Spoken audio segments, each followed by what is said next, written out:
ब्रह्मा गुरु विष्णु गुरुदेव महेश्वर गुरु साक्षात् परब्रह्म तस्मै श्री गुरुवे नमः। श्री गुरु चरण सरोज रज निज मन मुकुर सुधार बरनउँ रघुबर बिमल जसु जो दायक फल चार। बोधेहन तनु जानिके सुमिरो पवन कुमार बल बुद्धि विद्या देहु मोहि हरहु कलेश विकार। बोलिए प्रेम से श्यावा रामचंद्र की जय। अयोध्या राम लला की, पवन सुत हनुमान की, गंगा मैया की, धरती मैया की, अपने अपने गुरु महाराज की जय। जय सीताराम। भागवत का कथा है, बहुत सुंदर है। आप लोग ध्यान देकर के सुनिएगा।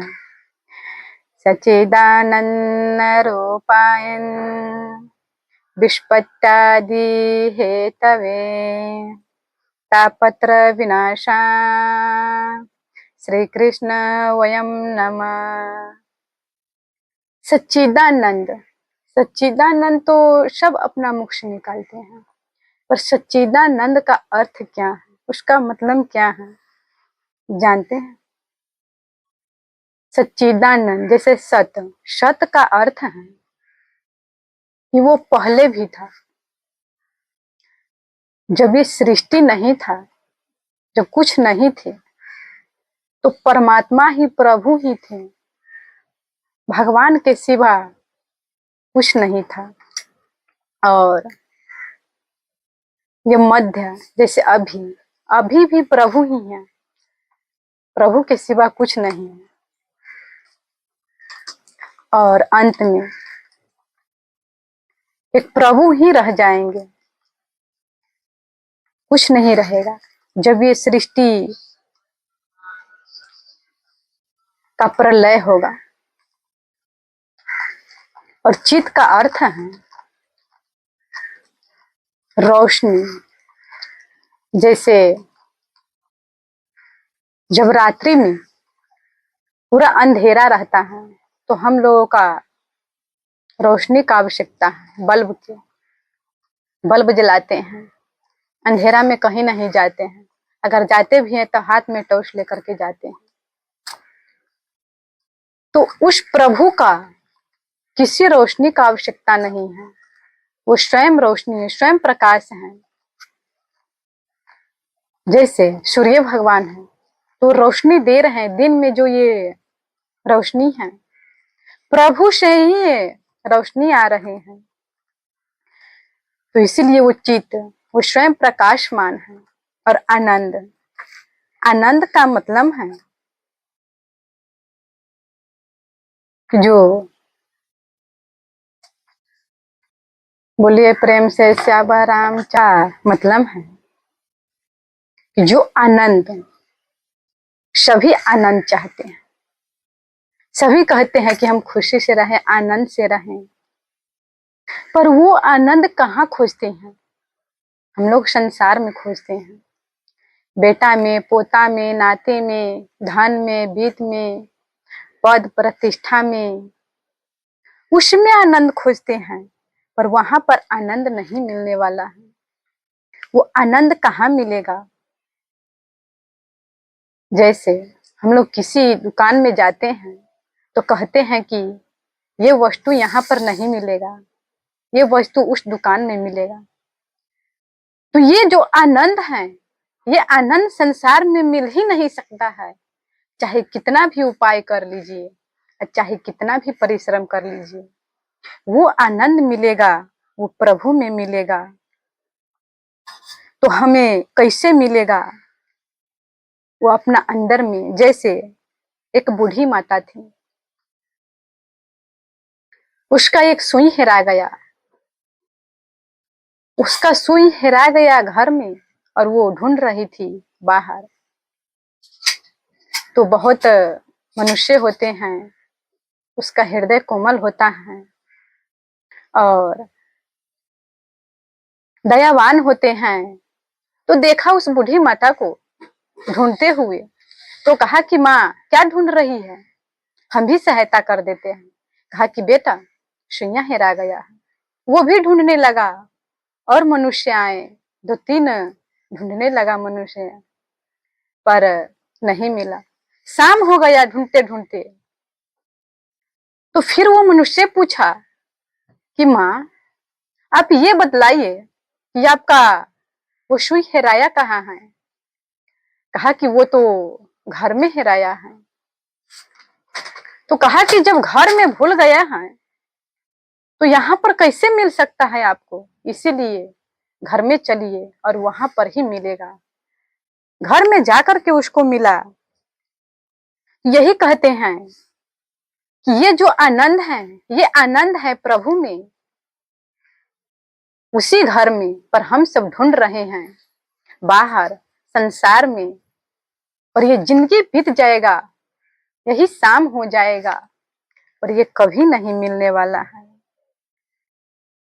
बुद्ध भगवान कहें जब तक घर में थे तो हमें आनंद नहीं आया, शांति नहीं आया, पर जब हमारे हाथ में कटोरी आ गया, कटोरी का अर्थ है कि हमने संन्यास धारण कर लिए, हम प्रभु का भजन पूजा पाठ करने लगे, तब हमें शांति आया, आनंद आया।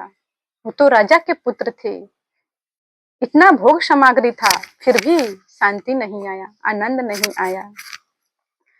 मनु शत्रुपा जी कहते हैं दंपति धर्म आचरण का अजहू गाँव श्रुति जिन्ह के लेका निप ओतान पद सुतता सुवेद पुराण प्रशंसा जाय देव होते पुनीता सुकुमारी जो मुनि कर दम के प्रिय नारे हो ही न विषय विराग भवन बसत भचौथपना हृदय बहुत दुख लाग जन्म गयहूँ हरि भगत बिनु। ये जो मेरा जीवन है वो प्रभु के भजन बिना चले गए। कह रहे हैं कि हम दोनों धर्म से चलते हैं, धर्म का पालन करते हैं, सबका अपना अपना धर्म होता है, फिर भी हम पूजा पाठ कर रहे हैं दोनों पति पत्नी। और हमारा पुत्र उत्तानपाद प्रियव्रत इतना महान बड़ा है, और जो मेरा पोता है वो ध्रुव जी हैं, और हमारा पुत्री देवहूति दमाद करदम, और हमारा नाती कपिल भगवान, फिर भी हमें शांति नहीं आया, आनंद नहीं आया।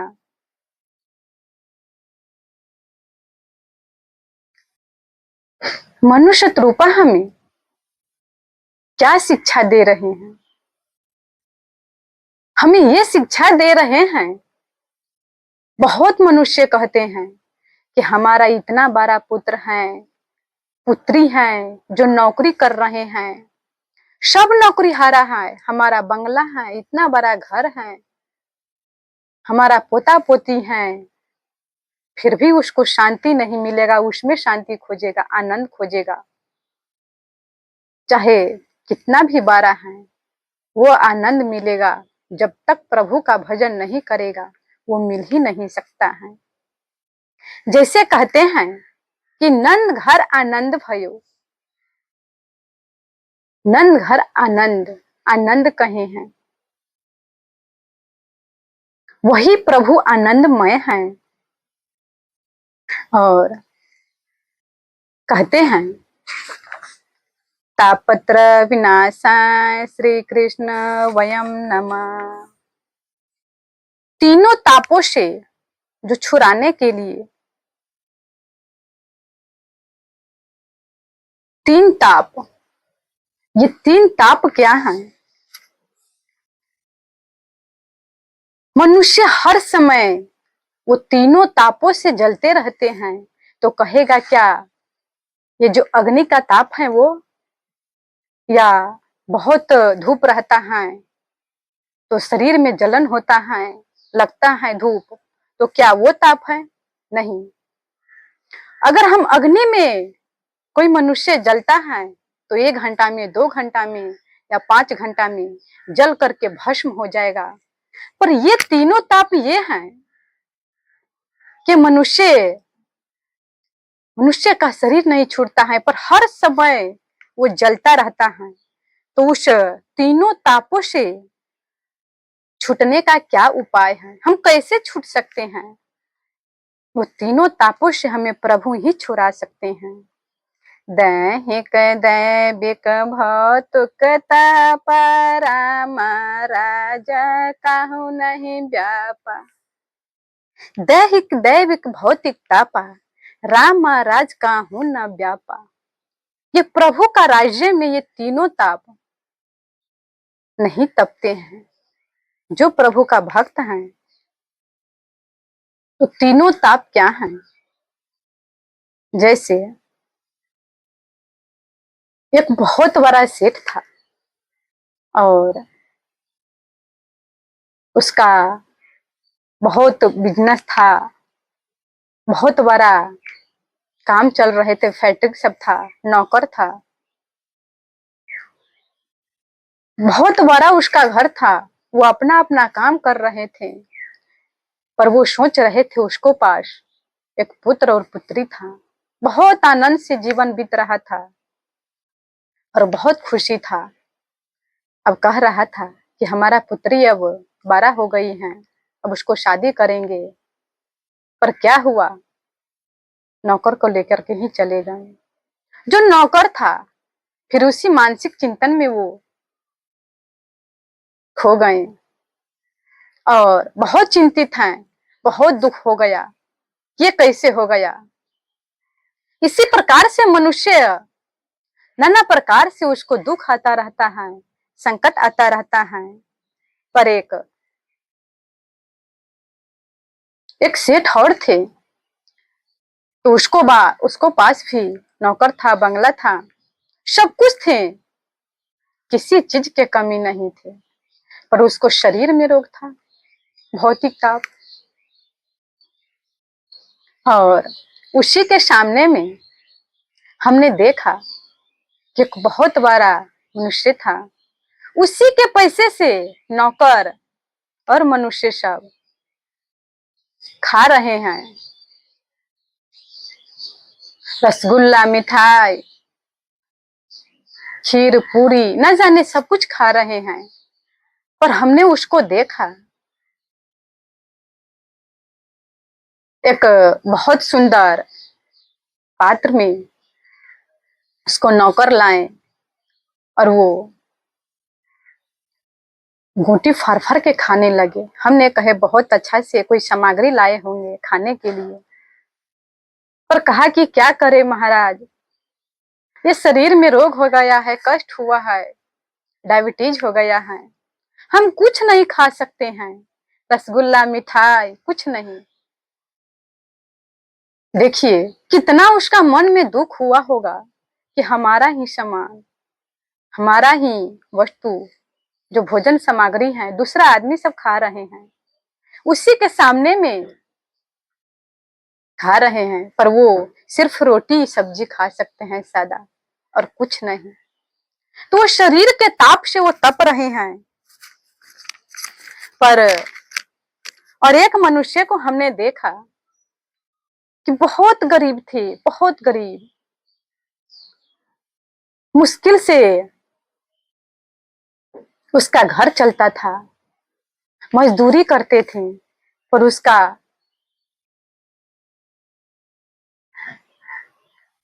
4-5 संतान थे और मजदूरी करके आते तो 100 रुपया, 50 रुपया कमा करके आते, और उसका घर में कुछ नहीं था, दाल, चावल, आटा और सामग्री सब। पर वो 100 रुपया में वो क्या क्या खरीद सकते हैं? चावल खरीदे, या दाल खरीदेगा या कोई अच्छा सामग्री, क्या उसको जीवन में बहुत मुश्किल से अगर चाहे भी कि हम रसगुल्ला मिठाई अच्छा सामग्री पाए, बहुत मुश्किल है। दाल चावल का तो उपयोग ही नहीं हो रहा है और वो कहाँ से खाएगा। इसी प्रकार से वो टेंशन में रहते हैं कि हमारा घर कैसे चलेगा, हमारा भोजन कैसे मिलेगा। इसीलिए कहे हैं कि कोई तन दुखी कोई मन दुखी, कोई धन बिन रहत उदास, थोड़े थोड़े सब दुखी सुखी राम के दास। कोई तन दुखी है, कोई मन दुखी है, कोई धन दुखी है। धन बिन रहत उदास, सुखी कौन है? सुखी वही मनुष्य है कि जो प्रभु का दास है। जो प्रभु का दास है वही सुखी है। इस संसार में कोई सुखी नहीं है। एक सोचता है कि हमारा बीमारी नहीं रहता ना तो बहुत अच्छा से हमारा जिंदगी चलता, हम भी ऐश मौज से जीते, आनंद में रहते। पर हमारा ये शरीर में रोग ही है, इसी चिंता में रहते हैं। कोई कहता है हमें तो सब कुछ है पर हमारा घर में मिलाप नहीं है, हमारा बेटा बेटी बात नहीं मान रहा है, जो मन होता है वो कर रहा है, ये टेंशन में रहते हैं। कोई कहते हैं कि हमारा घर में मिलाप भी है, बहुत अच्छा से चल रहे हैं, पर क्या कहे महाराज, हमारा पास धन ही नहीं है। हर मनुष्य सब थोड़ा न थोड़ा दुखी है। क्या कहते हैं, दिन कहे धनवान सुखी, धनवान कहे सुख राजा को भारी, राजा कहे महाराज सुखी, महाराजा कहे सुख इंद्र को भारी, इंद्र कहे मोते ब्रह्म सुखी, ब्रह्म कहे सुख विष्णु की भारी। तुलसीदास बिचारे कहे हरि नाम बिना जीव दुखारी, तुलसीदास बिचारे कहे हरि नाम बिना जीव दुखारी। ये सारा मनुष्य दुखित है जिसके मुख पर नाम नहीं है। कबीर जी कहते हैं, कबीरा सब जग निर्धना, धनवंता नहीं कोई, धनवंता सोई जानिए, जाको राम नाम धन हो। धनवंता वही है जिसके मुख में प्रभु का नाम है, जो हर समय प्रभु का नाम जपते रहते हैं, पल पल वो गुणगान करते रहते हैं। वही मनुष्य इस संसार में सुखी हैं, आनंद से हैं। इसीलिए हर मनुष्य सोचते हैं कि हम सुख से रहे, आनंद से रहें, पर वो संसार में ढूंढते हैं। ये भूल है उस मनुष्य का, इसीलिए वो संसार में जाते हैं। उदाहरण है कि जो स्वयं बना गया है, अगर कोई मनुष्य अगर उसको बांध देगा हाथ को किसी कुआं से, तो क्या दूसरा मनुष्य के कहेगा कि हमें छुड़ा दो, दूसरा बंधा हुआ है, क्या वो छुड़ा सकते हैं? बंधन को खोल सकते हैं? आप विचार कीजिए, कभी नहीं खोल सकते हैं। उसी प्रकार से कहे हैं कि वो मनुष्य तो स्वयं दुखी है, स्वयं अशांत है, पर हमको कैसे वो शांति दे सकता है, वो कैसे आनंद दे सकता है? तो इसीलिए वो आनंद मिलेगा हमें प्रभु के चरणों में। जप ही नाम जन आरत भारी, मिट ही कुसंकट हो ही सुखारी। वो सुखी हुई वही हो सकता है कि जो प्रभु का नाम जपता है, भजन भक्ति करता है। मन लागो मेरो यार फकीरी में, वो नहीं दुनियादारी में। ये जो मन है फकीरी में, मन लागो मेरो यार फकीरी में, वो सुख नहीं दुनियादारी में। जो सुख पायो राम रतन धन, वो नहीं अमीरी में। जो सुख प्रभु के भजन में, भक्ति में मिलेगा, वो अमीरी में नहीं मिल सकता है। बोलिए प्रेम से श्यावर रामचंद्र की जय। अयोध्या राम लला की, पवन सुत हनुमान की, गंगा मैया की, धरती मैया की, अपने अपने गुरु महाराज की जय। जय सीताराम।